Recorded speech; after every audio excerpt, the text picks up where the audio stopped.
Halo teman-teman semua, kita lanjutkan lagi ya bincang-bincang kita tentang empati. Nah, sekarang kita akan bertanya kepada Mbak Widya nih. Mbak, kalau kebiasaan orang dengan yang empati itu seperti apa sih sebetulnya? Jadi ada 6 kebiasaan orang dengan empati yang tinggi, itu kita bisa lihat. Yang pertama adalah kalau orang itu mengembangkan rasa ingin tahu terhadap orang asing. Orang asing ini bukan berarti orang Eropa atau orang apa, enggak, tapi orang yang di luar yang kita tidak kenal. Ada contoh misalnya peristiwa seperti ini. Ini kejadian real di Bandung, di mana ada anak SMA kelas 1 yang mau pindah ke Bandung dari Makassar. Dia modalnya nekat aja, orang tuanya juga nggak nganterin dia nggak punya saudara juga di Makassar dan di Bandung itu nggak ada. Dia berangkat aja bermodalkan semua surat-surat, terus dia cari kos di dekat salah satu sekolah Katolik yang bagus. Kemudian ibu kosnya itu tanya ke dia, kamu tahu cara daftar di sini? Enggak. Kamu tahu sekolah yang bagus di sini? Enggak, saya tahu sekolah di sini bagus-bagus gitu. Dia hanya mau bahwa sekolah di Bandung itu bagus, nanti kuliah dia mau di Bandung.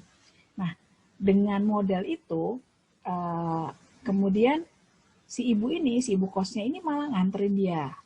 Itu sekolah yang paling bagus, sekolah ini disebut sekolah Katolik ini. Ternyata dia nggak terima pindahan kelas 2 karena rawan. Oke, terus dipindah, coba kalau sekolah ini. Ternyata nggak juga. Terus bagaimana sekolah negeri gitu? Kalau sekolah negeri, apalagi sekolah negeri, butuh dokumentasi yang macam-macam. Nah, si ibu itu menolong dia. Ini kisah real ya, kisah nyata. Ibu itu menolong dia, nggak cuma sekedar menerima kos, tapi dia nolong. Sampai akhirnya anak itu bisa sekolah di Bandung, bahkan masuk di universitas bagus di Bandung gitu. Nah, itu berawal dari rasa ingin tahu ibu itu, nggak cuma sekedar rasa ingin tahu dan menerima orang itu kos, tapi apa yang kamu harapkan? Kenapa sih kok kamu sampai berani mau sekolah ke sini? Anak itu berani kan, nekat mungkin, nggak punya kenalan dan sebagainya, kok dia berani. Nah, ibu itu mencontohkan, dianterin, diurusin ini sampai dia sekolah, bahkan kuliah di situ. Nah, yang menarik adalah saya mengenal orang ini justru karena orang ini selalu menolong siapapun juga, terutama orang asing. Gitu, dia kebetulan satu lingkungan di tempat saya. Waktu saya pindah ke komplek perumahan tempat saya sekarang tinggal ini, dia yang nganterin ke Pak RT, ke Pak RW dan sebagainya. Itu membuat saya tertarik karena bukan cuma saya, tapi orang lain juga yang diantarkan dan selalu gitu, selalu orang baru, orang asing, itu dia selalu bantu. Nah, saya bertanya kenapa? Dia ceritakan seperti yang saya ceritakan tadi. Dia belajar dari ibu kosnya itu, bagaimana dia seorang diri yang nggak punya siapapun, membantu dan putus asanya dia kayak apa, walaupun tadi modalnya nekat, tapi dia percaya dia bisa. Nah, ibu itu menolong dia. Nah, itu dia bilang, saya tahu rasanya. Nah, ya dia kan feel ya, ingat map itu. Saya tahu rasanya. Saya tahu yang dipikirkan. Saya tahu apa saya harus berkata apa sebagai orang asing itu kayak apa gitu. Sehingga saya bertekad seumur hidup saya harus menolong orang-orang baru. Saya harus menolong orang asing gitu. Jadi ini modalnya adalah orang yang mengembangkan rasa ingin tahu terhadap orang asing itu seperti itu contohnya. Jadi dia peduli pada orang gitu, peduli pada orang lain, orang baru terutama yang masuk dalam lingkungan baru, yang tidak tahu harus bagaimana. Nah, itu menjadi nilainya dia karena dia pernah mengalami itu. Gitu. Itu contoh yang menurut saya bagus sekali sih Mbak Anas. Gitu. Sehingga dia menolong ya, menjadi perilaku menolong orang lain gitu ya. Betul. Dari empati ya, empati dari rasa ingin tahu itu tadi ya. Betul, iya. Karena dia pernah merasakan itu sebagai orang asing bagaimana, dia mau tahu kalau orang asing ngerti nggak ya. Benar, kayak saya dianterin ke Pak RT. Saya belum pernah menemukan orang yang kayak gitu. Nanti kalau ini ya Bu, ngurusnya di sini. Oh, jadi saya waktu pindah ke sana merasa homey, pindah ke rumah lingkungan saya sekarang. Homey karena ada orang yang memelihara maintain kami, orang baru yang datang gitu. Yang orang asing buat lingkungan itu gitu. Itu sih betapa dia punya empati yang tinggi. Itu disebut mengembangkan rasa ingin tahu terhadap orang asing. Itu satu. Kemudian yang kedua, menghilangkan prasangka dan mencari persamaan. Ini menjadi dasar sebenarnya dengan kita Indonesia yang sangat luar biasa, banyak suku, banyak bahasa, banyak agama gitu, plural ya, itu bagus banget. Jadi ini saya contohkan juga di lingkungan saya, kita punya satu kelompok gamelan, pemain karawitan, karena kebetulan kita hobi gitu. Pemainnya itu semuanya Katolik, terus kemudian guru gamelannya Muslim. Kami berlatihnya di sekolah Buddha. Kami belajar di sekolah Buddha, di mana anak-anaknya mahasiswa yang campuran, ada yang Buddha, ada yang Hindu, itu juga belajar di situ bareng. Kadang-kadang bareng karena kita kurang pemain atau apa, dia bareng. Ini menariknya adalah pada saat guru itu Muslim, tapi kita latihan tidak hanya lagu karawitan, lagu Jawa biasa, tapi kita latihan juga untuk lagu-lagu misa. Jadi pada saat ulang tahun gereja, pada acara tertentu, kita nyanyikan, tampilkan karawitan itu. Yang semuanya, mulai dari gurunya, semuanya ya, keterlibatan itu dari multi agama dan pentas di sana. Jadi rasanya luar biasa gitu. Yang kami lakukan apa? Kami menghilangkan prasangka. Nggak usah mikirin bahwa itu agama apa, dia siapa, dia dari mana. Karena ternyata misalnya yang kami temui itu banyak mahasiswa yang Buddha itu dari Jawa Tengah juga. Oh, tapi di Jawa Tengah banyak ini ya yang mahasiswa Buddhanya belajar di tempat kami gitu. Nah, kayak gitu, menghilangkan prasangka. Tapi kami berusaha mencari persamaannya. Persamaannya itu apa? Persamaannya kita sama-sama suka budaya, kita sama-sama suka seni, kita sama-sama senang karawitan gitu. Yang itu sebenarnya karawitan Jawa gitu. Tapi yang main semua macam-macam. Dari berbagai kalangan, nggak cuma Jawa aja. Itu menarik sekali. Namanya kelompok Mudi Laras gitu. Nah itu yang membuat orang akhirnya empatinya tumbuh. Orang-orang yang ada di situ itu ada orang yang punya empati tinggi. Jadi misalnya kita latihan tuh pada bawa makanan, snack. Ini bawa, ini kita ini dibikinin. Jadi semua akhirnya aja tungguin deh karena latihannya pulang kerja ya. Tungguin si ini, belum ini gitu. Jadi tetap ada sebenarnya kan dia capek. Dari Jakarta, dia ini gitu. Jadi itu empatinya tumbuh di situ. Nah, jadi penting untuk menghilangkan prasangka dan mencari persamaan karena kita sangat beragam gitu. Ini salah satu contoh ya, bagaimana kita melatih empati di situ. Terus yang ketiga itu adalah mencoba merasakan kehidupan orang lain. Ini sebenarnya banyak di sekolah-sekolah tertentu, di sekolah Katolik juga live in atau KKN. Tinggal di sana. Nggak cuma itu, sekarang bahkan banyak program yang karyawan gitu, nggak cuma sekolah, merasakan tinggal di sana gitu berapa hari. Nah, ini tuh melatih orang yang bisa merasakan kehidupan orang lain itu punya empati tinggi pasti, punya empati yang bagus gitu.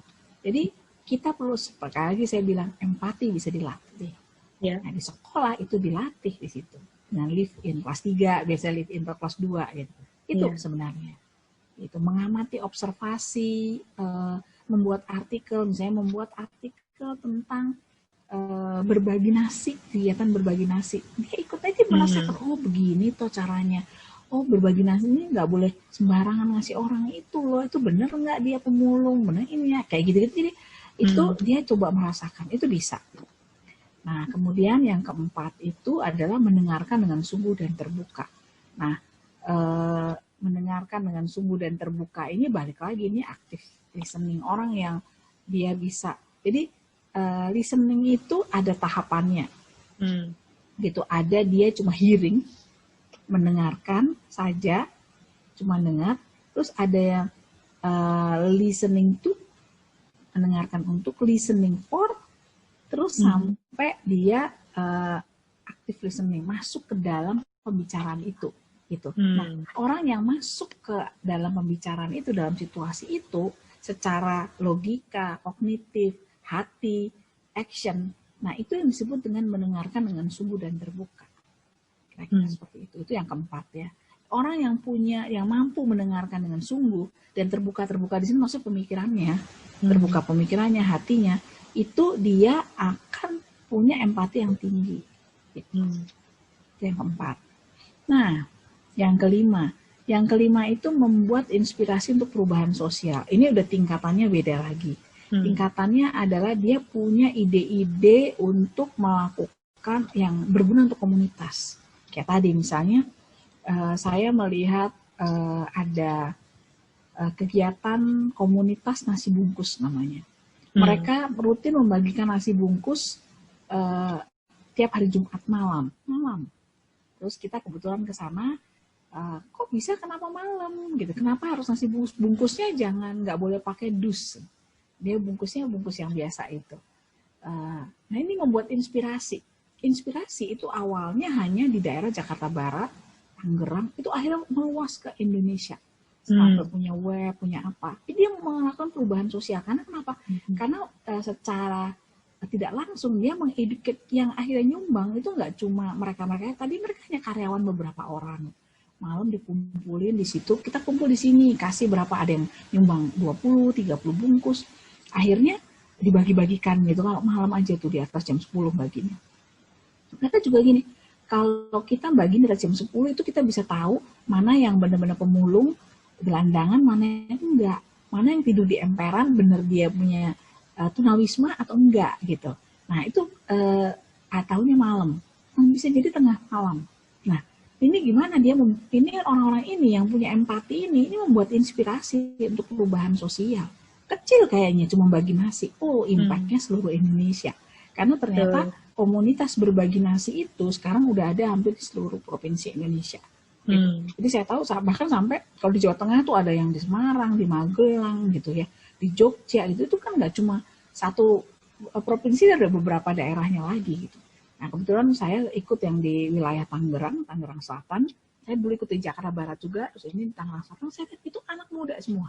Yang empatinya luar biasa tinggi, tanpa mereka sadari dia melakukan perubahan sosial. Saya cuma bilang, Bu, kita cuma mau ini, kok Bu melakukan yang harusnya emang ini perbuatan baik, udah nggak ada berpikiran kemana lagi. Mereka tidak menyadari bahwa ini mengubah perubahan sosial, mengubah sesuatu struktur sosial, gitu. Karena akhirnya banyak setiap Jumat semua banyak yang ini nasi dan sebagainya, kira-kira gitu. Dan akibatnya juga apa? Banyak orang yang aktif mulai masak sendiri, ngasih ke ini, ada yang sama ibu-ibu yang lain. Orang jadi ikut berempati. Gitu.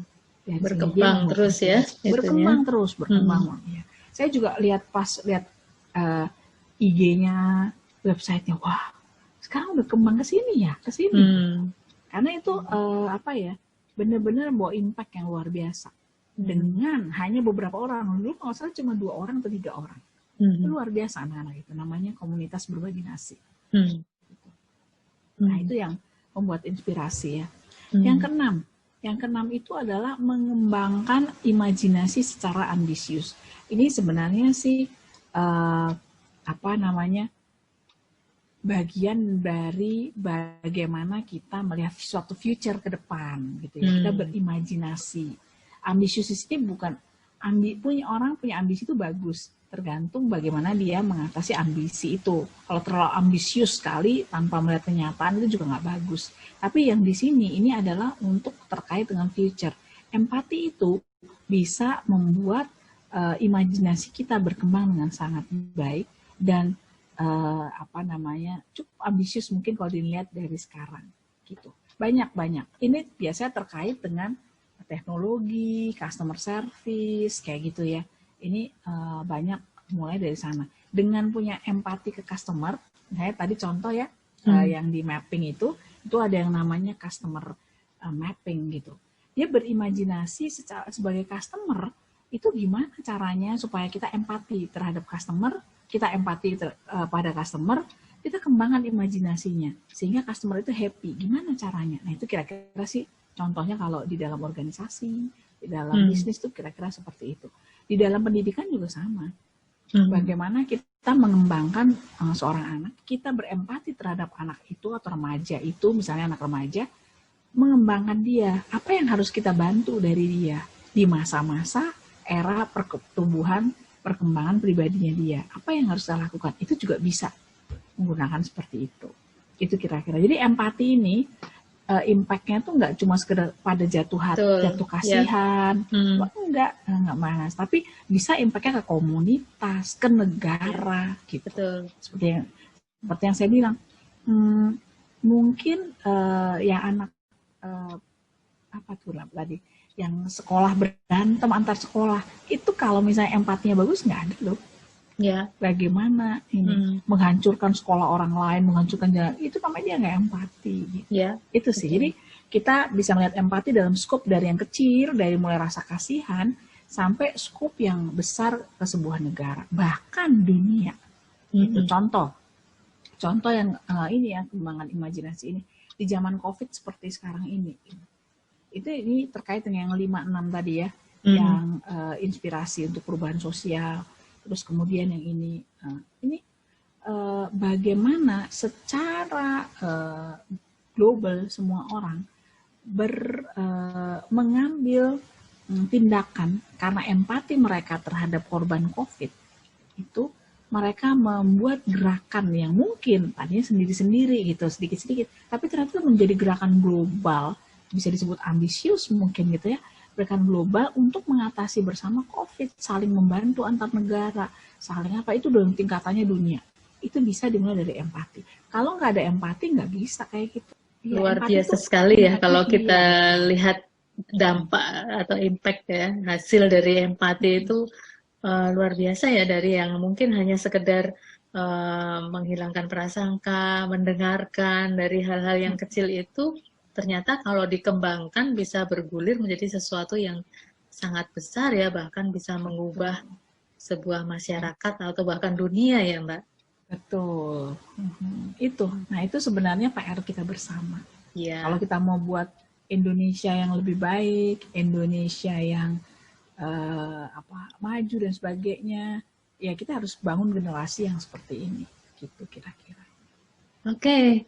Mungkin untuk kali ini cukup dulu Mbak Widya, nanti kita sambung lagi ya di sesi yang berikutnya. Jangan kemana-mana, kita tetap menarik berbicara tentang empati. Terima kasih.